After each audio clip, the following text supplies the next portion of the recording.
Hello friends, we are going for the next part in the chapter solid state and we are discussing today on defects in the crystalline solids. You know how we are defining crystalline solids? Solids with regular arrangement of the particles. So we call them as crystalline solids. Now, deviation from the regular or you can say the ordered arrangement of the particles, we call it as a defect. Defects are also called as imperfections in the crystalline solids. Defects or imperfections in the crystalline solids. See how we are defining the term defect or imperfection. Deviation from ordered arrangement of the particles. We call them as defects or imperfections. Crystalline solids are having ordered arrangement of the particles, and if there is any deviation from that ordered arrangement, then we are going to call it as a defect or imperfection. See, mainly there are two types of defects. First one, we call it as a point defect, and second one, we call it as a line defect. So there are mainly two types of crystalline defects: point defect, line defect. I'm going to show what is point defect and what is line defect. Let us consider a crystalline solid AB, and I'm going to show arrangement of the particles in the crystalline solid AB. We have two types of particles, and you can see the arrangement. We have some regular arrangement of the particles. AB, it goes on repeating. All these particles are present at the lattice point. So where we find all the particles? We find all the particles at the lattice point. Now see what happens in the line defect and what happens in the point defect. First, in the point defect, all the atoms or the particles are present at the lattice point, and if suppose any deviation around a lattice point, if there is any deviation around one or more lattice points, we are calling the defect as a point defect. So deviation around one or more lattice points, we call it as point defect. What happens in the line defect then? See the arrangement of the particles, and if suppose there is a deviation along the entire row of lattice points, deviation along the entire row of lattice points, then we are calling the defect as a line defect. We are going to concentrate only on a point defect now. With respect to the crystalline solids, now we are learning only about the point defects. So let us go for the point defects. See, we classify point defects mainly into three types. All we are going to see one by one. First one, stoichiometric defect. Second one, non-stoichiometric defect. And last one is impurity defect. So we are dividing point defects mainly into three types: stoichiometric, non-stoichiometric and impurity defect. We are going to concentrate first on the stoichiometric defect. The defect in which ratio of cations and anions we are having in the ideal molecular formula, or the ratio of different atoms we are having in the ideal molecular formula is maintained. The defect in which stoichiometry of the crystalline solid is maintained, we are calling the defect as a stoichiometric defect. Stoichiometric defect mainly we classify into two types. We see both the types now. First one, we call it as a vacancy defect. Second one, we call it as interstitial defect. We are classifying stoichiometric defect mainly into two types, which are those vacancy defect and interstitial defect. Remember, stoichiometric defect, we also call them as intrinsic defect or thermodynamic defects. Okay, now we are discussing about the vacancy and interstitial defect. And for this, we are considering a crystalline solid.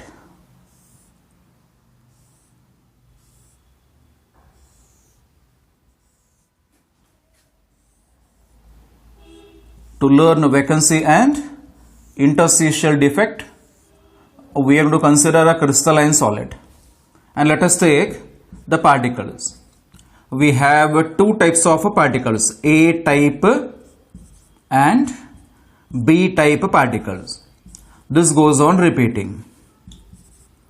We have taken A type and B type particles. It goes on repeating. Now just concentrate on the arrangement. There is a regular arrangement of the particles, and if there is any deviation from this regular arrangement of the particles, we are calling it as a defect or imperfection. Okay?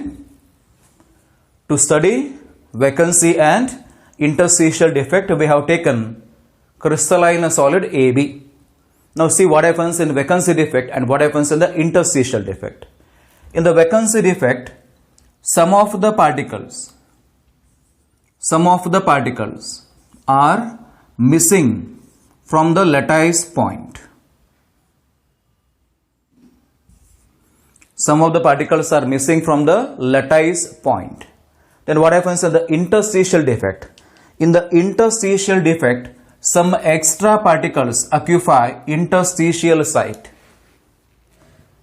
Defect in which some of the particles are missing from the lattice site, we call it as vacancy defect. And the defect in which some extra particles occupy interstitial site, that's for the void. We call the defect as interstitial defect. Look at the definition. Defect in which some of the particles are missing from the lattice site, we call it as vacancy defect. And the defect in which some extra particles occupy interstitial site, we call it as interstitial defect. Now see, volume remains the same in both the cases. What about the mass? Due to missing of the particles, mass is going to decrease in a vacancy defect. And we know that density is nothing but mass by volume. So see how the vacancy and interstitial defect affect density. Since the particles or the atoms are missing, mass is going to decrease. Definitely due to vacancy defect, density decreases. And due to interstitial defect, say some extra atoms occupy interstitial site. As a result, definitely mass is increasing. Due to increase in the mass, density is going to increase. Vacancy defect decreases density. Interstitial defect increases density. So this is how we are explaining two important types of defects. One is called vacancy defect, another is called interstitial defect. And if you consider the ionic solids are showing two named defects. Okay, now we are going to see two important named defects shown by the ionic solids. Schottky, or also called as a Schottky, and another defect we call it as Frenkel defect. Now let us try to understand what is Schottky, or pronounce it as Schottky defect and Frenkel defect. So this is an ionic solid.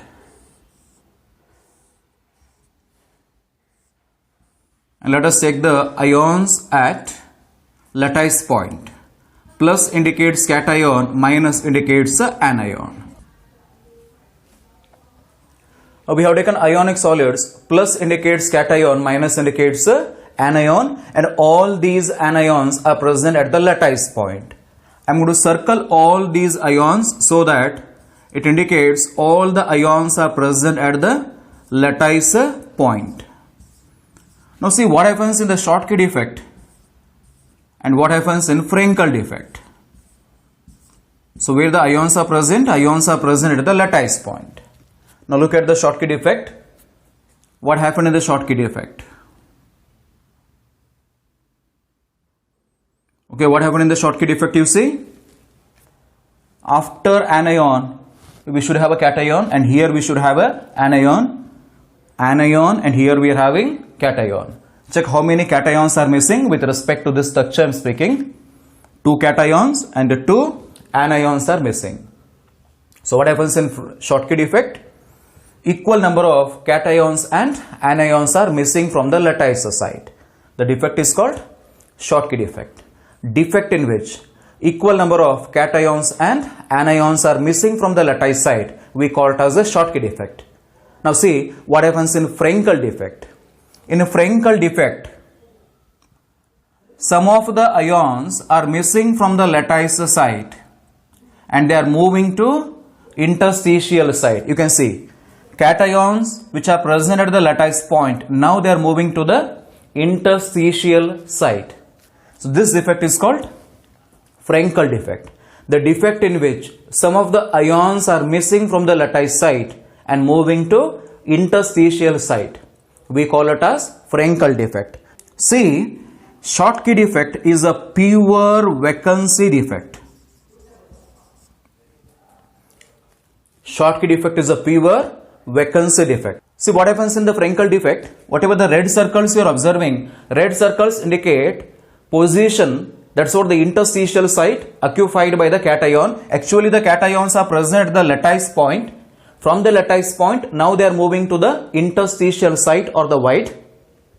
Here we got vacancy. So it's a combination of both vacancy and interstitial defect.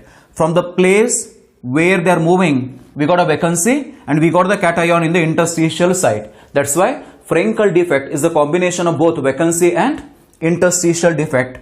Frenkel defect is also called as dislocation defect.